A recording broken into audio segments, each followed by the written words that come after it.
Service in Jackson has issued a severe thunderstorm warning for southwestern Lee County in central Mississippi, northwestern Scott County in central Mississippi, until 1:30 p.m. Central Daylight Time.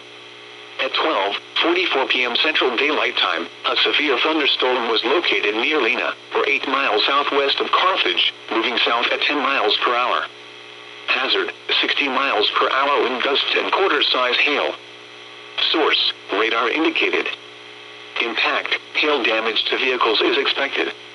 Expect wind damage to roofs, siding, and trees. This severe thunderstorm will be near Lena, Tuscola, and Ludlow around 12:50 p.m. Central Daylight Time. For your protection, move to an interior room on the lowest floor of a building.